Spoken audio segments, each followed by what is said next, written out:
అయోధ్య రామాలయానికి చంద్రబాబు నాయుడు ఇస్తున్నటువంటి అపురూపమైన బంగారు కిరీటాన్ని తీసుకొని చంద్రబాబు అలాగే నందమూరి బాలకృష్ణ కలిసి వెళ్తున్నట్టుగా తెలుస్తోంది.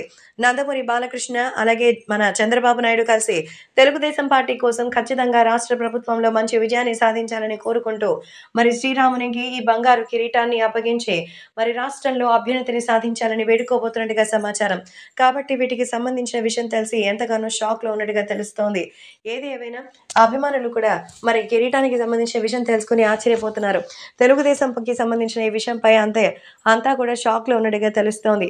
ఏదేమైనా అభిమానులు కూడా వీటి గురించి తెలుసుకొని టీడీపీ పార్టీ చాలా మందికి ఇప్పుడు మంచి జరుగుతున్నటువంటి నేపథ్యంలో తెలుగుదేశం పార్టీ రావాలని కోరుకునే వాళ్ళు రోజు రోజుకి పెరుగుతున్నారు.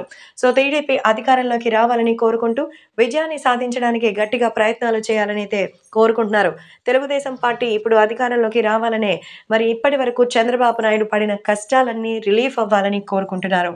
అందుకే భారీగా చంద్రబాబు నాయుడు కూడా ఆరోగ్యం కుదురుకొని కుటుంబ సమేతంగా నందమూరి బాలకృష్ణని వెంటబెట్టుకుని అయోధ్య రామాలయానికి వెళ్తున్నట్టుగా అయితే సమాచారం.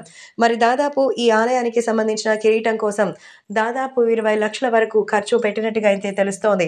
కాబట్టి ఈ విషయం తెలుసుకొని అందరూ ఎంతగానో ఆశ్చర్యపోతున్నారు. నిజంగా చంద్రబాబు నాయుడు ఇప్పుడు రాబోయేటువంటి రోజుల్లో 2024 ఎలక్షన్స్ కోసం చాలానే కష్టపడుతున్నారని, మంచి విజయాన్ని సాధించడం కోసం ఆయన చేసే ప్రయత్నాలు మరింత సక్సెస్‌గా ఉండాలని అయితే కోరుకుంటున్నట్టుగా సమాచారం.